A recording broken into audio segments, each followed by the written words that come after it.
প্রিয় শিক্ষার্থীবৃন্দ, অনলাইন ক্লাসে স্বাগত।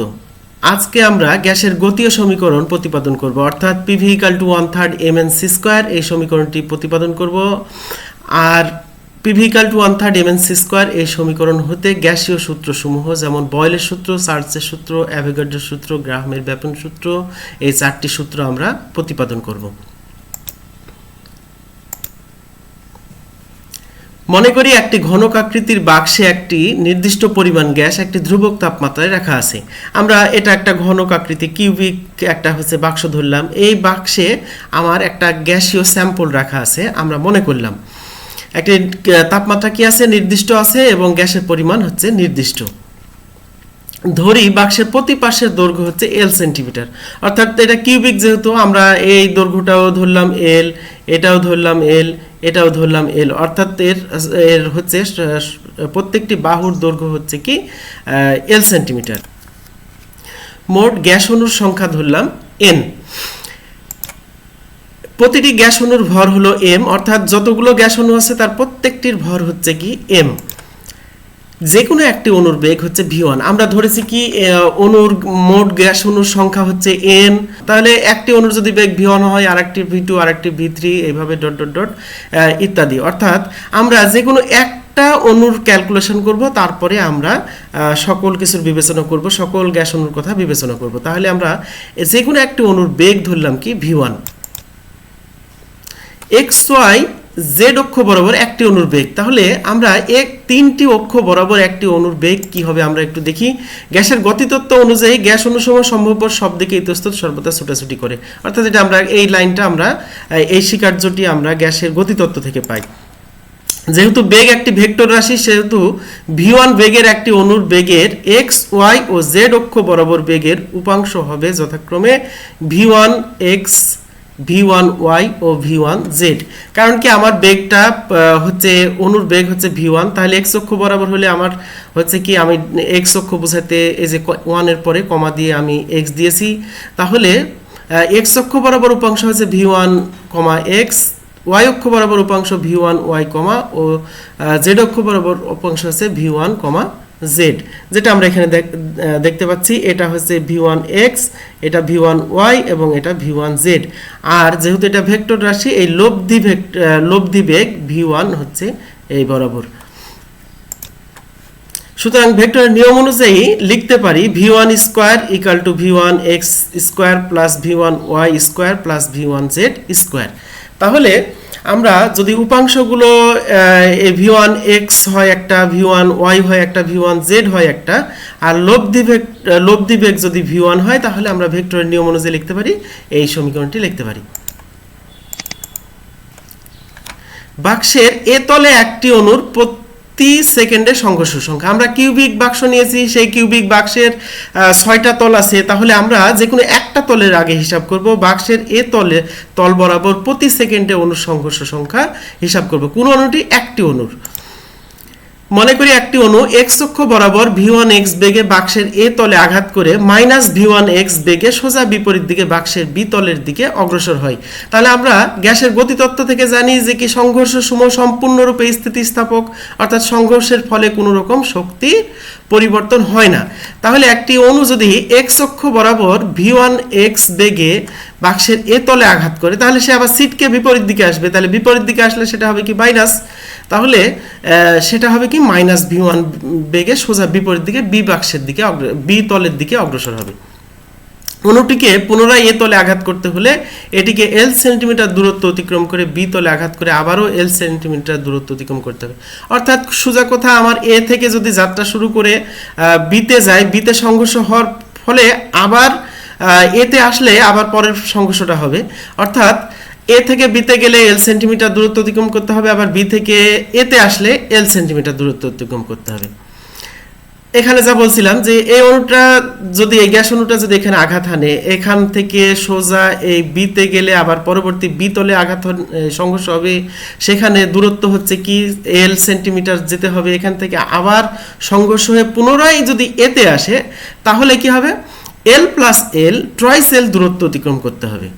তাহলে আমরা কি বলতে পারি, অর্থাৎ দুটি সংঘর্ষের মধ্যবর্তী দূরত্ব হচ্ছে ট্রাইসেল। কারণ কি, এখান থেকে সংঘর্ষ হয়ে এখানে যেতে হবে, এল সেন্টিমিটার যাবে, আবার এখান থেকে সংঘর্ষ হয়ে এখানে আসবে, যেখানে এখানে আসতে হবে। তার মানে কি, এল প্লাস এল ট্রাইসেল দূরত্ব অতিক্রম করতে হবে।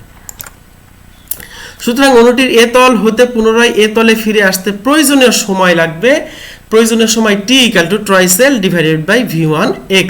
এখন এটা দূরত্ব, এটা বেগ। আমরা জানি দূরত্বকে যদি বেগ দ্বারা ভাগ করা হয় তাহলে সময় পাওয়া যায়। কারণ কি, আমরা জানি v = s/t, s হচ্ছে দূরত্ব, তাহলে s সমান ট্রাইসেল, ট্রাইসেল বসাইলাম, s ট্রাইসেল ডিভাইডেড বাই v, তাহলে t সমান লিখতে পারি ট্রাইসেল ডিভাইডেড বাই v। এটা সিম্পল ফিজিক্স থেকে আসছে। তাহলে আমরা অতএব এ তলে প্রতি সেকেন্ডের সংঘর্ষ সংখ্যা কি হবে। এখন এখানে একটু বোঝার বিষয় যে আমার এ তল থেকে বি তলে গিয়ে পুনরায় এ তলে আসতে আমার সময় লাগছে ট্রাইসেল ডিভাইডেড বাই v1 x। আবার আমি যদি এ তলে অণুটিকে স্থির ধরি, স্টার্টিং পয়েন্ট ধরি, তাহলে এ পয়েন্টে স্টার্টিং পয়েন্ট ধরলে এ থেকে বিতে যাচ্ছে, তারপরে বি থেকে আবার এতে আসছে, তারপরেকার সংঘর্ষটা হচ্ছে। তাহলে আমরা বলতে পারি এ তলে সংঘর্ষ সংখ্যা হবে একটি। কারণ কি, আমি যে কোনো সময় অণুটিকে স্থির ধরতে হবে। যদি স্থির ধরি তাহলে এ তল থেকে যদি স্থির ধরি তাহলে এ তল থেকে বিতে যাবে, একটা সংঘর্ষ ঘটবে, কিন্তু সেটা বিতলে। আবার বিতল থেকে এসে পুনরায় এ তলে আসলে সংঘর্ষ ঘটবে, একটি সংঘর্ষ ঘটবে। তাহলে স্টার্টিং পয়েন্ট থেকে বিতে যাওয়ার পরে আবার বি থেকে এতে আসলে মূলত একটি আমাদের সংঘর্ষ হবে, কিন্তু দূরত্ব অতিক্রম করবে আবার ট্রাইস এল। তাহলে ট্রাইস এল দূরত্ব অতিক্রম করলে আমরা জানি যে সময় লাগে আবার ট্রাইসেল ডিভাইডেড বাই v1 x। তাহলে আমরা এ তলে প্রতি সেকেন্ডের সংঘর্ষ সংখ্যা পাবো, যেহেতু এটা সময়টি, এই সময় পাবো একটি, তাহলে 1 সেকেন্ডে কত পাবো, 1 ট্রাইসেল ডিভাইডেড v1 x। সিম্পল ঐকিক নিয়ম যে আমার ট্রাইসেল ডিভাইডেড বাই v1 x সেকেন্ডে পাই আমরা একটি, অতএব 1 সেকেন্ডে পাই 1 ট্রাইসেল ডিভাইডেড বাই v1 x। তাহলে এটা যদি আমরা এটাকে উল্টাই দিই তাহলে কি হবে, v1 x ডিভাইডেড বাই ট্রাইসেল। এটা হচ্ছে প্রতি সেকেন্ডে সংঘর্ষ সংখ্যা একটি অণুর কোন তলে, এ তলে। মনে রাখতে হবে আমরা 6টি তলের মধ্যে একটি তলের হিসাব করছি এবং একটি অণুর। এখন একটি অণু কর্তৃক বাক্সের সকল তল বরাবর ভরবেগের যে পরিবর্তন সেটা আমরা একটু হিসাব করব। একটি অণু বাক্সের এ তলে আঘাত করার পূর্বে এর ভরবেগ হবে mv1 x, অর্থাৎ এটা ভর আর এটা বেগ, তাহলে ভরবেগ অবশ্যই হবে mv1 x। x বরাবর যেহেতু আমরা ধরছি, তাহলে অণুটি এ তলে আঘাত করার পর এর ভরবেগ হবে, আঘাত করার পরের যে ভরবেগ সেটা হচ্ছে ভর গুণন বেগ, হচ্ছে এক্ষেত্রে ঋণাত্মক, তাহলে -v1 x সমান সমান আমরা লিখতে পারি -mv1 x। তাহলে আঘাতের পূর্বে এটা, আঘাতের পরে এটা, তাহলে ভরবেগের পরিবর্তন কি হবে, ভরবেগের পরিবর্তন হচ্ছে mv1 x minus mv1 x equal to thrice mv1 x। এটা হচ্ছে কি ভরবেগের পরিবর্তন, কোথায়, অণুটির এ তলে আঘাতের পূর্বে এবং পরের ভরবেগের পরিবর্তন হলো এটা। আবার বাক্সের এ তল বরাবর একটি অণু কর্তৃক প্রতি সেকেন্ডে সংঘর্ষ সংখ্যা আমরা কিছুক্ষণ আগে বের করলাম যে এ তল বরাবর একটি অণু কর্তৃক প্রতি সেকেন্ডের সংঘর্ষ সংখ্যা হচ্ছে কি v1 x ডিভাইডেড বাই ট্রাইসেল। তাহলে এটা ভরবেগের পরিবর্তন কোথায়, এ তল বরাবর একটি অণুর, আর এটা হচ্ছে প্রতি সেকেন্ডে এ তল বরাবর সংঘর্ষ সংখ্যা। তাহলে মোট ভরবেগের যে পরিবর্তন হবে সেটাকে আমাকে গুণ করতে হবে, এর সাথে এর গুণ করতে হবে।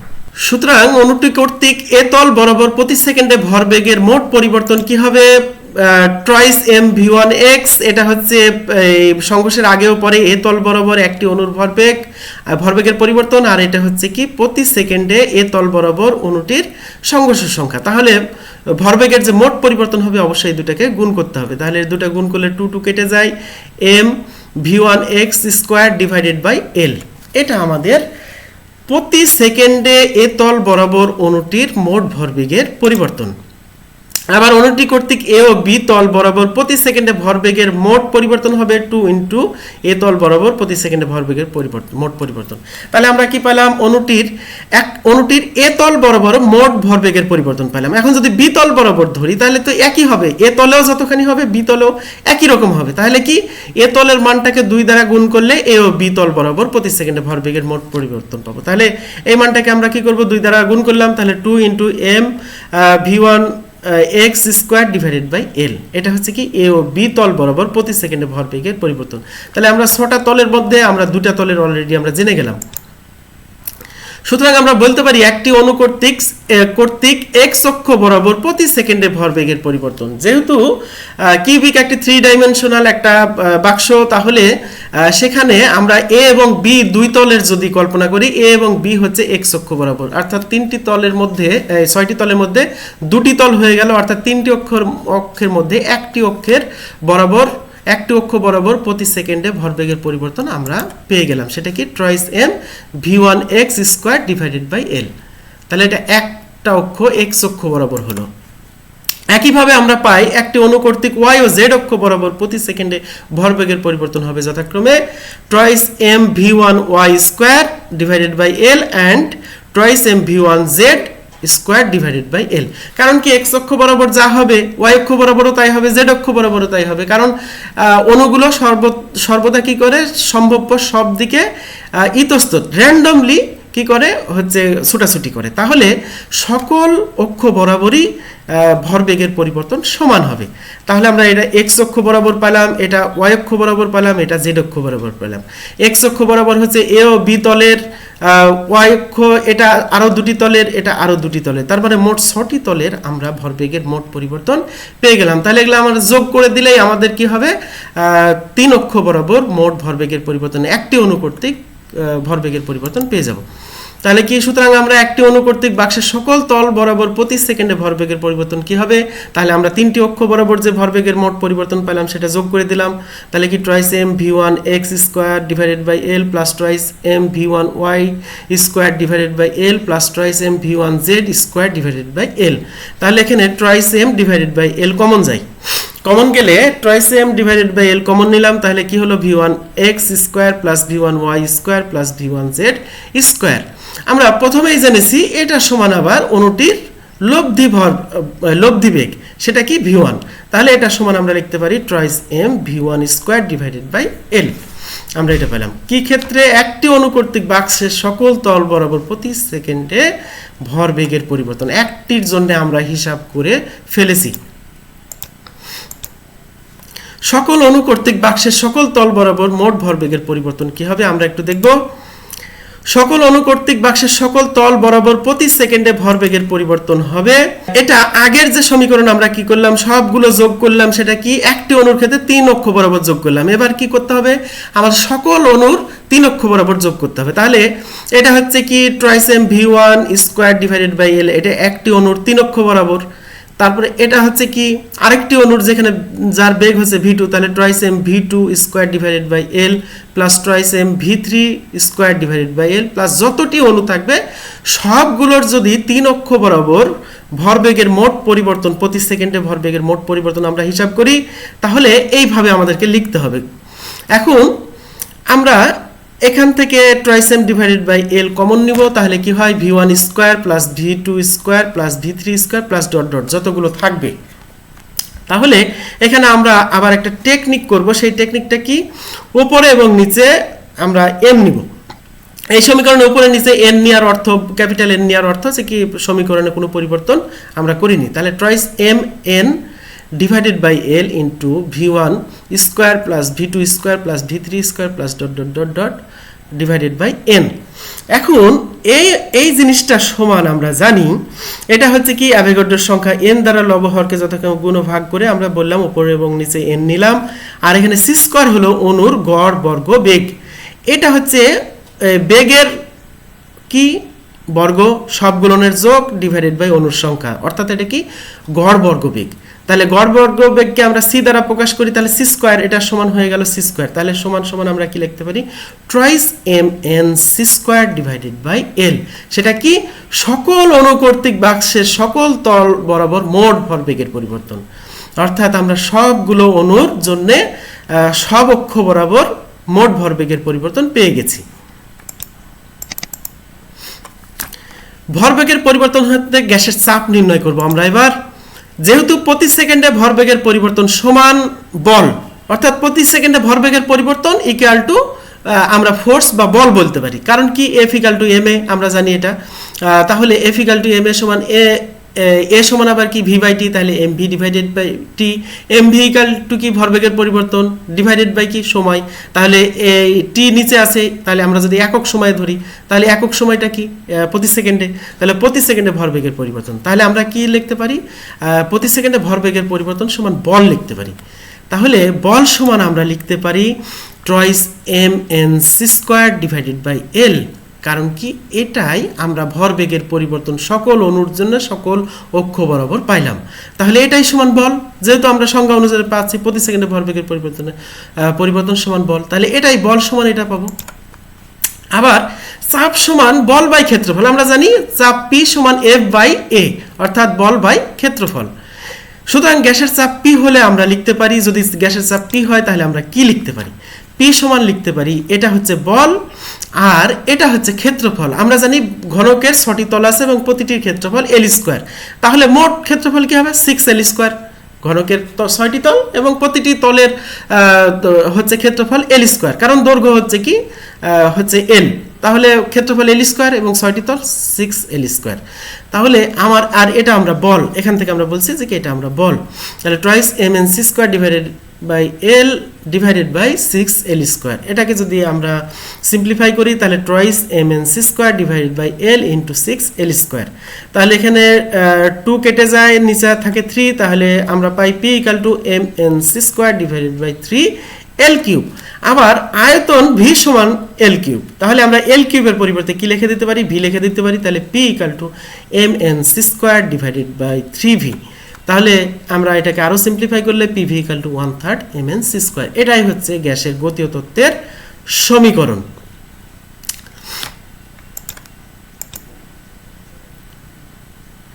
এবার গ্যাসের গতীয় সমীকরণ হতে গ্যাস সূত্রসমূহ প্রতিপাদন করব আমরা। প্রথমেই বয়েলের সূত্র প্রতিপাদন করব। সেটা কি, আমরা PV equal to 1/3 mn C square, এটা গ্যাসের গতীয় তত্ত্বের সমীকরণ আমরা জানি, কিছুক্ষণ আগেই আমরা এটা উপপাদন করলাম। তাহলে আমরা এখানে একটু টেকনিক যদি করি, আমরা জানি গতিশক্তি সমান হাফ এম ভি স্কোয়ার, কিংবা যেহেতু এখানে সি ধরছি বেগ তাহলে সি স্কোয়ার।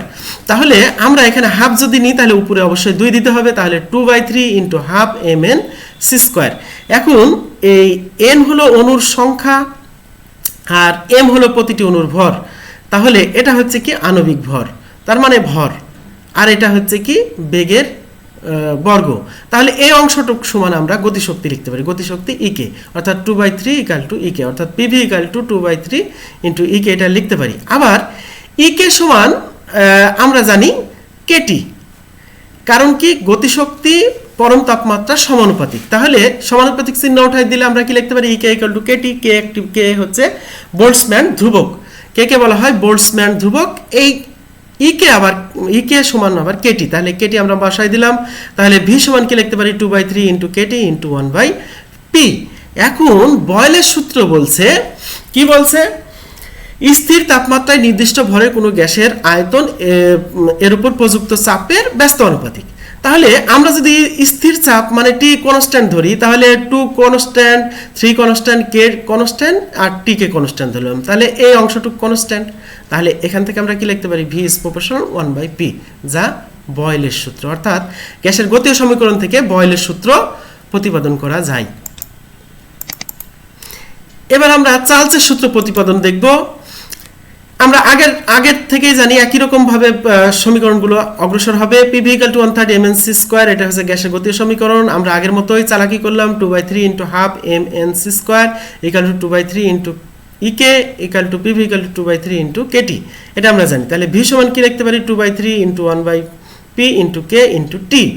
এখন চার্লসের সূত্র বলছে স্থির চাপে নির্দিষ্ট ভরের কোনো গ্যাসের আয়তন এর পরম তাপমাত্রার সমানুপাতিক।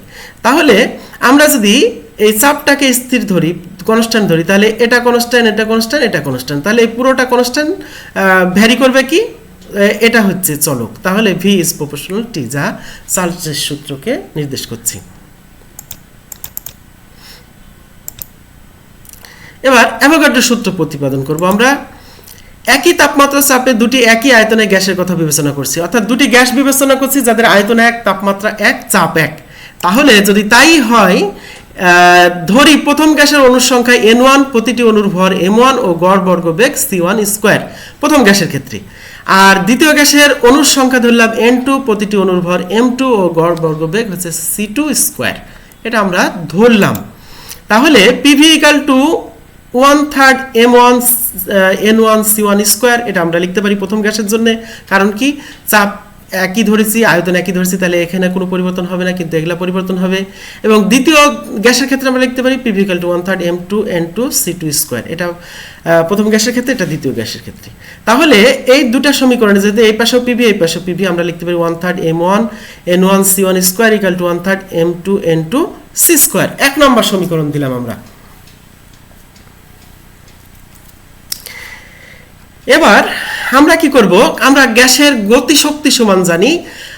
প্রথম গ্যাসের ক্ষেত্রে গতিশক্তি যদি সমীকরণ লিখি half M1 C1 square equal two, দ্বিতীয় গ্যাসের ক্ষেত্রে আমরা লিখতে পারি হাফ M2 C2 স্কয়ার। আবার আরেকটা কথা জানি, আমরা যদি তাপমাত্রা স্থির থাকে তাহলে সকল গ্যাসের গতিশক্তি হবে সমান। তাহলে প্রথম গ্যাসের গতিশক্তি ইকুয়াল টু দ্বিতীয় গ্যাসের গতিশক্তি, কখন, তাপমাত্রা যখন স্থির। আমরা তাপমাত্রা স্থির ধরছি।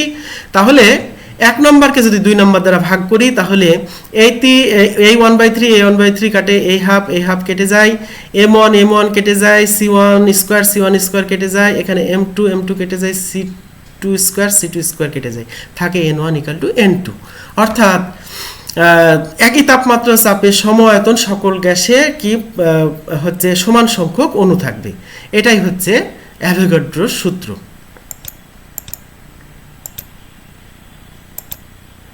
এবার আমরা গ্রাহামের ব্যাপন সূত্র প্রতিপাদন করব। একই তাপমাত্রা চাপে দুটি একই আয়তনে গ্যাসের কথা বিবেচনা করি। এক্ষেত্রে আমরা দুটি গ্যাস বিবেচনা করছি যাদের তাপমাত্রা এক, চাপ এক, আয়তন এক। ধরি প্রথম গ্যাসের অণুর সংখ্যা N1, প্রতিটি অণুর ভর M1 ও গড় বর্গবেগ C1 স্কয়ার, এবং দ্বিতীয় গ্যাসের অণুর সংখ্যা N2, প্রতিটি অণুর ভর M2 ও গড় বর্গবেগ হচ্ছে C2 স্কয়ার। এটা আমরা আগের ক্ষেত্রেও ধরেছি, একই কথা ধরলাম। এবার আমরা আগের মতোই সমীকরণটা প্রথম গ্যাসের ক্ষেত্রে পাই, এটা PV equal to 1/3 M1 N1 C1 square প্রথম গ্যাসের ক্ষেত্রে। দ্বিতীয় গ্যাসের ক্ষেত্রে পাই PV equal to 1/3 M2 N2 C2 square. তাহলে এই দুটো থেকে কি পাই, 1/3 M1 N1 C1 square equal two 1/3 M2 N2 C2 square. তাহলে এই 1/3 কেটে যায়, কেটে গেলে আবার আমরা অ্যাভোগাড্রোর সূত্র থেকে জানি N1 ইকুয়াল টু N2, তাহলে N1 এবং N2 কেটে যায়, কারণ কি এই দুটো পরস্পর সমান। তাহলে আমরা এখান থেকে লিখতে পারি M1 C1 square equal to M2 C2 square. কারণ আবার বলি যে এটা কেটে যায়, আর অ্যাভোগাড্রোর সূত্র থেকে আমরা জানি N1 ইকুয়াল টু N2 হবে, যে কন্ডিশন ধরেছি সেই কন্ডিশনে N1 ইকুয়াল টু N2 হবে, তাহলে এই দুটো কেটে যায়, তাহলে থাকে M1 C1 square equal to M2 C2 square. তাহলে আমরা যদি C1 ডিভাইডেড বাই C2 করি, তাহলে কি হবে, C1 divided by C2 whole square equal to M2 divided by M1। এখন এখানে দ্বিতীয় গ্যাসের একটি অণুর ভর, এটা হচ্ছে দ্বিতীয় গ্যাসের প্রথম গ্যাসের একটি অণুর ভর। তাহলে এই অবস্থা থেকে আমরা উভয়ের যদি আণবিক ভরকে কি করি, আণবিক ভর এই প্রতিটি অণুর ভর দ্বারা রিপ্লেস করি, আমরা এটা করতে পারি। তাহলে এই M2 কে ক্যাপিটাল M2 এবং M1 কে ক্যাপিটাল M1 দ্বারা রিপ্লেস করলাম, যেখানে M1 হচ্ছে প্রথম গ্যাসের আণবিক ভর, M2 হচ্ছে দ্বিতীয় গ্যাসের আণবিক ভর। তাহলে আমরা লিখতে পারি C1 by C2 equal to root all over M2 divided by M1 equal to root all over M2 capital M2 divided by M1। আবার ব্যাপন হার অণুর বেগের সমানুপাতিক, ব্যাপন হার অণুর বেগের সমানুপাতিক, অর্থাৎ C1 ইজ প্রপোর্শনাল R1 এবং C2 ইজ প্রপোর্শনাল R2। তাহলে আমরা লিখতে পারি C1 by C2 equal two লিখতে পারি R1 ডিভাইডেড বাই RT। তাহলে আমরা লিখতে পারি R1 divided by R2 equal to root all over capital M2 divided by M1। এটাই হচ্ছে গ্রাহামের ব্যাপন সূত্র। তাহলে আমরা গ্যাসের গতীয় সূত্র থেকে গ্যাস সূত্রসমূহ প্রতিপাদন করতে পাচ্ছি। ধন্যবাদ সবাইকে, যে যেখানে আছো ভালো থেকো, সুস্থ থেকো, পড়াশোনার মধ্যে থেকে আশাবাদ ব্যক্ত রেখে আজকের মতো এখানে শেষ করছি। ধন্যবাদ সবাইকে।